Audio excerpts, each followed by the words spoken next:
Hello and welcome back to Library of Ruina Ranked Abnormality Edition. In this video, we'll be rating all of Netzach's abnormalities. While these pages may not be the strongest, there are some interesting things to talk about, so let's get right into it.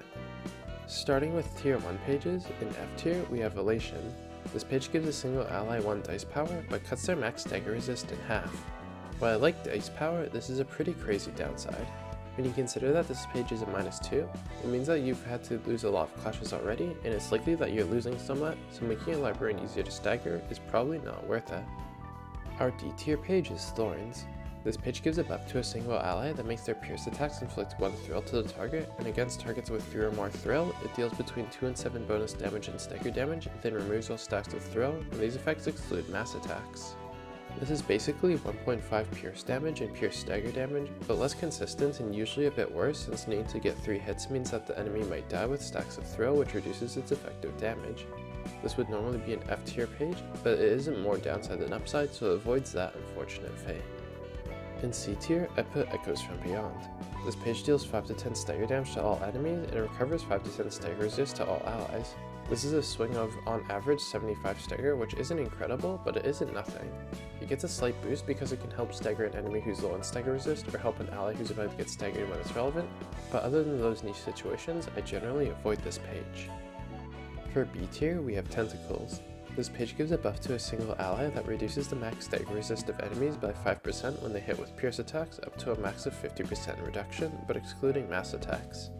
This page works best against bosses, but can help stagger enemies a bit quicker and is generally a little more useful than Echoes from Beyond. It's still not incredible as it's a bit slow to ramp up, especially since it's only pierce dice, but it's passable. I put Pebble in A tier. This page gives a buff to a single ally that marks 3 random pages in their hand with Pebble at the start of each scene, excluding on-play pages. When they use a page with the Pebble status, they recover between 3 and 7 HP, but when using pages without the Pebble status, they lose between 1 and 3 HP. This is some pretty strong recovery with minimal downside. 3 pages is quite a lot, and you end up recovering an average of 3 HP when you use 1 Pebble and 1 non-Pebble page. This can add up fairly quickly and is one of the stronger recovery pages we've talked about. However, when it comes to general survivability, it's nowhere close to our S tier page, Laughing Powder. This page gives a buff to all librarians that makes them recover between 2 and 4 stagger when hit, as long as they aren't already staggered. This is basically like giving all your allies an average of 3 stagger protection each scene.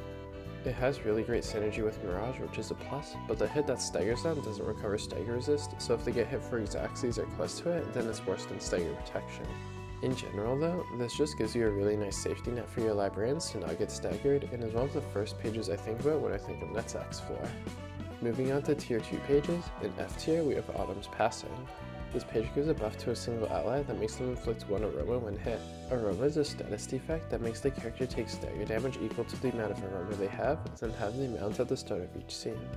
This is just way too slow to be useful. On average, how many times is a specific librarian getting hit in a single scene? Usually, it's like 3 or 4 times if I'm not avoiding damage, and that is just not an amount large enough for the stagger damage inflicted to be worth taking hits for free. In D tier, I put a Token of Friendship. This page gives a buff to all allies that recovers 10% of their max HP each scene for 3 scenes with a max of 12.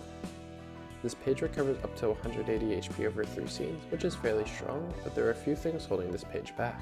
First, since it's a +2 page, you're quite likely to be doing fine if you're seeing this page, and even if you have a few low health librarians, you're likely not to get the full value from the page as oftentimes there's 1 or 2 librarians who are chilling at near max HP, which lowers the EHP this gives you as well.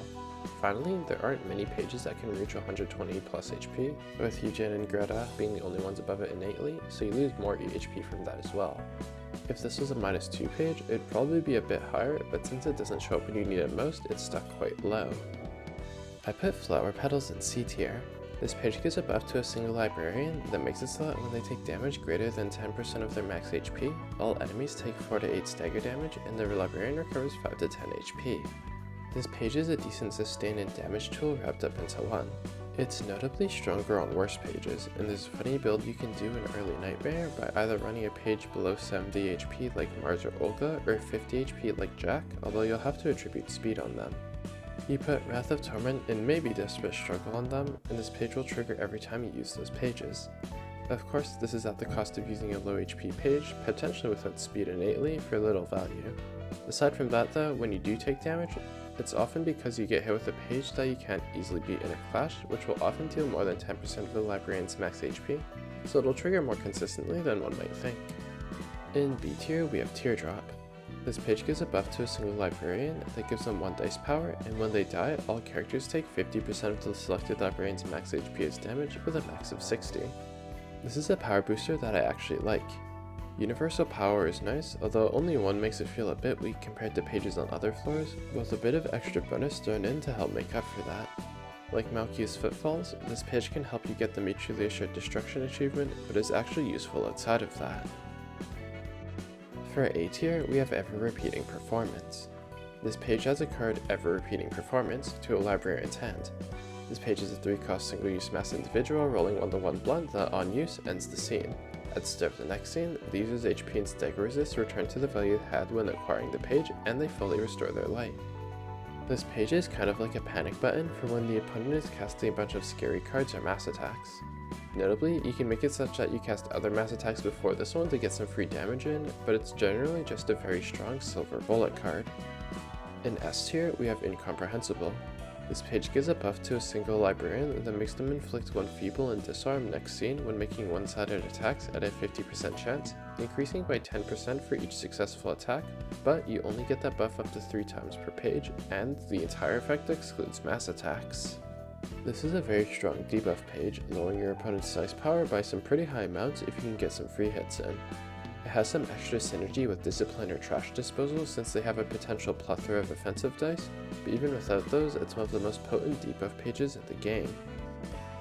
Moving on to tier 3 pages, I put Fervent Adoration in D tier. This page makes all enemies target random characters including allies for 2 scenes, and makes enemies deal 2 to 4 bonus damage with attacks. This page is a bit hard to rate. If you get lucky, then it easily wins the reception as all enemies target each other and you just free hit. But if you're unlucky, then you just give the enemies a damage buff. Of course, the average is somewhere in the middle, where generally it's positive, but it's nowhere near incredible. Next, we have the Finale, which I put in C tier. This page gives a buff to a single librarian that makes it so that whenever they stagger an enemy, all enemies lose 1 to 6 light at the start of the next scene. While this page will often do nothing, it can also easily win a reception with a single stagger by draining all of the enemy's light and making them unable to act, which makes staggering them easier and provides a positive feedback loop that ends in you winning the reception. That ceiling is a lot more consistent and reasonable than Fervent Adoration, so I put this one a bit higher. Finally, surprising no one, in S tier we have Spring's Genesis. This page gives a buff to a single ally that marks a random enemy each scene. After that enemy takes 4 hits in a single scene, all characters take 3 to 7 stagger damage and the librarian becomes untargetable for the next scene. Repeatable untargetability will win any fight so long as the marked enemy can't also go untargetable, and this is trivial to trigger. As long as you have some form of stagger resist sustain like Mind Hauler, it's nigh impossible to lose once you've triggered this page once, and for that reason, it gets the nod as S tier. Overall, I think Netzach's floor is pretty weak. Aside from Spring's Genesis, Incomprehensible, and Laughing Powder, I'm not really happy taking any of the pages, so I have it rated 9th. In the next video, we'll be covering all of Tippereth's Abnormalities. I'll see you soon, and as always, thank you for watching.